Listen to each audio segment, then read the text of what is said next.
Hello everyone and welcome back to Navratri special series जिसका नाम है नवरात्रि नौ नारी नौ कहानियाँ। मैं हूँ आपकी होस्ट एंड दोस्त खुशी। कल का हमारा नवरात्रि का 5वां दिन था जो माता स्कंद माता को समर्पित है और उनका कलर है ग्रे जो डिनोट करता है ग्रोथ और हार्मनी। इसलिए हम बात करने आए हैं नागपुर के काफ़ी रिनोन्ड ईएनटी स्पेशलिस्ट रचना गंगवानी महाजन से। तो चलिए बात करते हैं उनसे और जानते हैं उनकी कहानी। वेलकम टू मैम हमारे नवरात्रि स्पेशल सीरीज जिसका नाम है नवरात्रि नौ नारी नौ कहानियाँ। Thank you. तो मैम सबसे पहले आपकी ये जो जर्नी है, जो इतनी प्यारी जर्नी है, ये कैसे चालू हुई और आपको किस चीज़ ने इंस्पायर किया? मेरा इंस्पिरेशन हमेशा से no doubt was my mother. तो जब बच्चा बॉर्न होता है एंड देन स्लोली क्लास से आगे बढ़ता है तो ड्रीम कुछ और रहता है, बट वो मदर के ड्रीम से होके वो फिर अपनी ड्रीम हो जाती है। Ma'am so what was your dream that time? My was to become a pilot, but my mother dream was to make me a doctor surgeon. So that inspired me और बस फिर वही दैट बिकम माई ड्रीम। फिर उस पर मेहनत किया काफ़ी। It started my tenth completed in 2001। फिर वो तब से एंट्रेंस मेडिकल फील्ड ये सब it was a tough journey. Ma'am ये जो मेडिकल फील्ड है ये काफ़ी ज़्यादा टफ है, तो आपके लाइफ में काफ़ी चैलेंजेस आए होंगे। हाँ, मेडिकल फील्ड में एंट्रेंस लेना ही मतलब लाइक हमारे टाइम पे लॉन्ग बैक हमारे टाइम में सीट्स काफ़ी कम रहती थी। फॉर ओपन कैटेगरी तो बहुत ही कम रहती थी। तो वो टाइम में अगर आप डोनेशन नहीं दे सकते तो आपको पढ़ के ही वो सीट लेना है, तो that becomes a dog race. तो वो एक टफ चैलेंज होता है। बट आई अगेन फील जितने चैलेंजेस हो it's okay. Up and down तो हर किसी के लाइफ में आता है, स्ट्रगल्स भी रहते हैं, जर्नी भी टफ रहती है, बट इट इज़ लाइक आपको सपोर्ट आजू बाजू में कैसा मिलता है। तो my mother was always a inspiration. वो डिफ़िकल्ट फेस को शी मेड ईजी। तो अगर if I am studying whole night तो मेरी मदर भी मेरे साथ पढ़ती थी, but not my books, she use to read a newspaper.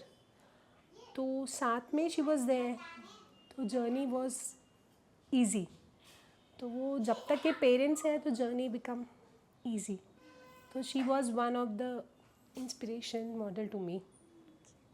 And ma'am what is your definition of Nari Shakti?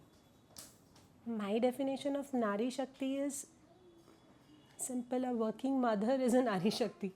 You know, आप जब ठीक है आपकी लाइफ में your mother is a role model जो आपको she is everything for you, but when you become a mother तो you get मतलब वो हो ही जाता है कि आपको आ ही जाता है कि आपको उनको भी हैंडल करना है, आपको अपना वर्क लाइफ भी बैलेंस करना है, आपको अपने बच्चों को भी बड़ा करना है, आपको अपना घर भी मैनेज करना है। तो that is only a women can do. Ma'am आप एक डॉक्टर होने के साथ साथ मदर भी है, तो आप ये सारी चीज़ें, घर की चीज़ें एंड आपका जो करियर है और जो भी चीज़ें हैं, ये आप कैसे बैलेंस करते हो? आई सेड ना इट्स नारी शक्ति।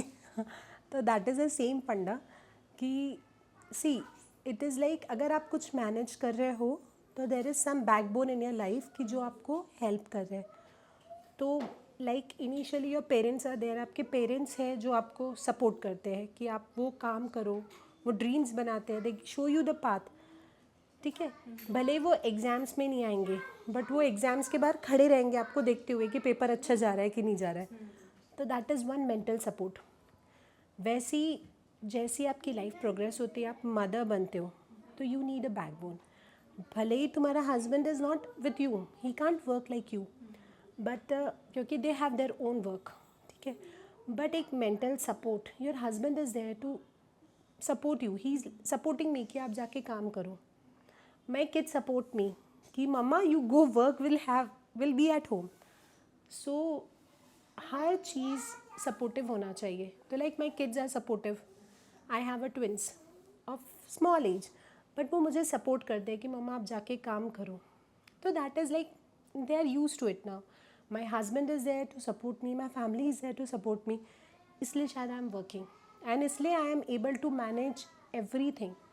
And apart I have a good staff, they look after care after my kids. तो ये हम पे क्रेडिट नहीं ले सकते कि हम काम कर रहे हैं.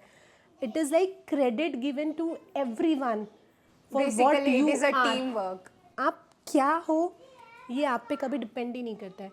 ये आपको आपके पेरेंट्स ने उतना परमिट किया है कि आप फीमेल होने के बाद वो आपको आज से 20 साल पहले दे आर टेलिंग यू कि आप डॉक्टर बनो. वो सपना दिखा रहे हैं. हमने वो सपने पे काम किया, बट वो पेरेंट्स थे जिनने वो उस चीज़ पे वर्कआउट किया. आपके बहन भाई थे, आपके दोस्त थे जो वो जर्नी में आए. तो इट्स लाइक देयर ब्लेसिंग.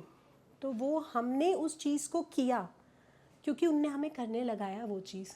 तो योर पेरेंट्स सबसे पहले तो देयर योर नारी शक्ति, वो हमारे लिए कुछ बने तब आज वही हम अपने बच्चों के लिए बन पा रहे हैं. तो it's like her step is made easy जब आजू बाजू का एटमॉस्फेयर विल बी गुड. ठीक है, that is why life is possible in earth. क्योंकि सब कुछ एटमॉस्फेयर एक प्रॉपर मिला तो लाइफ पॉसिबल हुई. वैसे ही अगर आप सक्सेसफुल हो रहे हैं या कुछ अचीव कर रहे हो अपने लाइफ में, तो दैट इज़ आपको आजू बाजू में कैसा एनवायरनमेंट मिल रहा है, तो आपका स्ट्रगल थोड़ा इजी हो जाता है. तो I think it's like I am thankful कि जो आजू बाजू वाले लोग हैं कि if I am going out to work there is someone who looks after my kid nicely. तो be thankful to every one कि उस चीज़ के लिए मुझे मतलब उस चीज़ के लिए आई कैन टेक टेंशन कि मेरे बच्चे क्या कर रहे हैं. तो it is like support of every one जिससे आप ग्रो करते हो. और अपना खुद का भी रहना है कि अपन को खुद को भी काम करना है, खुद को भी पढ़ना है. लोग मोटिवेट करेंगे कि पढ़ना है, बट वो हो जाता है. Journey becomes easy when you have a good team work. हम आप एक ENT स्पेशलिस्ट हो, काफ़ी लोग इस चीज़ को बहुत ज़्यादा निगलेक्ट करते हैं, तो आप कुछ टिप्स देना चाहोगे उन्हें? डेफिनेटली. जैसे कि this is a Navratri season going on. लोग अभी काफ़ी एक्सपोज हो रहे हैं to high sound. Like DJ में गरबा में जा रहे हैं, डीजे में जा रहे हैं, या कोई मंदिर में जा रहा है तो वहाँ लाउड साउंड को एक्सपोज हो रहा है. तो एक कॉमन जो ये टाइम पे थोड़ा बढ़ जाता है नॉइज़ इंड्यूस्ड हियरिंग लॉस. तो मेरा एडवाइस ये है, अगर आप गरबा खेलने जा रहे हैं तो एकदम स्पीकर के पास मत जाओ. फ्रिक्वेंट गैप लो. एकदम लॉन्ग टाइम तक के अपने ईयर को एक्सपोज मत करो टू लाउड साउंड. दूसरा, अगर आप ईयर प्लग्स पहन सकते हो तो दैट इज़ अ गुड कि आप अपनी कान को प्रोटेक्ट करो, because hearing is also important. और एक बार जो लॉस होता है इट्स डिफ़िकल्ट टू रिकवर. तो one advice is this. Second is अभी काफ़ी सीज़न चल रहा है फॉर ईयर इन्फेक्शन. तो अगर कुछ भी ईयर पेन होता है, डिस्चार्ज होता है, तो you meet your doctor. Don't take medicine by yourself. Just एक consultation from any nearby ENT is required. जो नीट एस्पिरेंट्स हैं उन्हें आप क्या एक मैसेज देना चाहोगे आपकी तरफ से? डॉक्टर बनना एक स्ट्रगलफुल है, बिकॉज डॉक्टर बनने के लिए लाइक इट्स ऐसा नहीं है कि 4 साल की डिग्री हो गई फिर you are going for a job. ठीक है, ऐसा नहीं होता है. आपको पोस्ट ग्रेजुएट करना पड़ता है. पोस्ट ग्रेजुएट के बाद फिर फेलोशिप. तो journey of education is long. मतलब वो आपको ज़्यादा टाइम पढ़ाई में देना पड़ता है. जब आप वो एज में पढ़ाई कंप्लीट करते हैं तब लोगों दूसरे फील्ड वालों they are settle, they have kids. तो एक मेडिकल जर्नी थोड़ा टफ जर्नी. पढ़ाई बहुत ज़्यादा है, बट ठीक है, अगर करना है तो करना है. That is a thing. थोड़ा मेहनत तो है. तो मैम ये एंड जर्नी आफ्टर गेटिंग वो फील्ड में कुछ अचीव करने के बाद भी you need to update yourself. अपने आप को अपडेट करते रहना, that is also very important in this field. जब सारे स्टूडेंट्स नीट के लिए प्रिपेयर करते रहते हैं तब उनको बहुत ज़्यादा मेंटल प्रेशर आता है, तो इस डील से कैसे टैकल करना चाहिए? जब बहुत ज़्यादा प्रेशर आता है तब वो सिचुएशन तो थोड़ी अलग रहती है. बट अगेन आई सेड, जब भी बहुत ज़्यादा प्रेशर आया, just talk to your parents. अपने माँ बाप से बात करो, discuss with them. They are the best healers in the world. वो सबसे अच्छी medicine they can give you is your parents. तो लाइक जब मेरा नहीं होता था तो माई मदर यूज टू से मी कि कुछ नहीं होता, this is not the life, इसके ऊपर भी लाइफ है, ट्राई. तो सबसे is important is talk to your parents, discuss with them. अगर नहीं हो रहा है तो देर अनदर ऑप्शंस ऑल्सो कि नहीं हुआ तो उससे better something better is waiting for you. तो अगर नहीं बना मेडिकल फील्ड तो it's not important, some better field is waiting for you और शायद हम उसमें ज़्यादा अच्छा करें, तो वो फील्ड है. बट अगर and just take a relax कि this is not the final step of your life, something good is waiting, इसलिए वो नहीं हो रहा है. That is my advice to everyone who is preparing for NEET or to become a doctor. Thank you so much ma'am, आपका इतना precious time देने के लिए हमें. Thank you.